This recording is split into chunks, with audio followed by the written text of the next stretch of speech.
మీరు ఫుడ్డీయా? రోజూ ఇంట్లో వండేదేం తింటాం? ఆర్డర్ చేస్తే 5 నిమిషాల్లో హోమ్ డెలివరీ చేసే ఫుడ్ యాప్స్ బోలెడు అనిపిస్తుందా? వారాంతాల్లో స్నేహితులతోనో, ఫ్యామిలీ మెంబర్స్‌తోనో ఏదైనా రెస్టారెంట్‌కెళ్ళి అక్కడ ఉన్న వెరైటీస్ ట్రై చేయాలి అనుకుంటూ ఉంటారా? అయితే ఈ అలర్ట్ మీకోసమే. రాష్ట్రంలో ఫుడ్ సేఫ్టీ అధికారులు నిర్వహిస్తున్న తనిఖీల్లో విస్తుపోయే విషయాలు వెలుగులోకొస్తున్నాయి.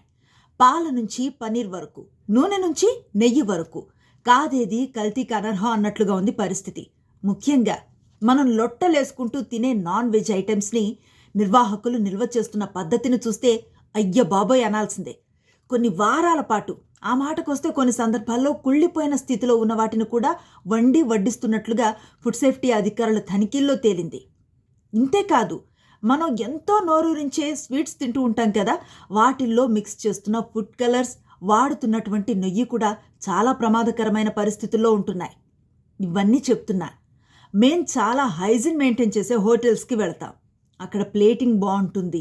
5 స్టార్ రేటింగ్ ఉన్న రెస్టారెంట్స్లోనే భోంచేస్తాం అనుకుంటున్నారా? వాళ్ళందరూ వ్యాపారం చేస్తున్నారు. వ్యాపారస్తులు వినియోగదారుల ఆరోగ్యం గురించి ఆలోచిస్తారా?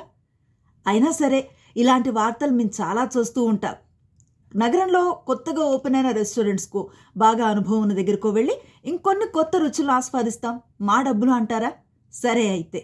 కానీ ఈరోజు రుచుల కోసం మీరు ఖర్చు పెడుతున్న డబ్బుల్ని పక్కన పెడితే, రేపు ఇలాంటి ఆహారాలు తిని పాడైన మీ ఆరోగ్యాన్ని నయం చేసుకోవటానికి హాస్పిటల్స్కి చెల్లించాల్సిన బిల్లులు మాత్రం మీ ఊహ కందవంటున్నారు వైద్యులు, ఫుడ్ సేఫ్టీ అధికారులు.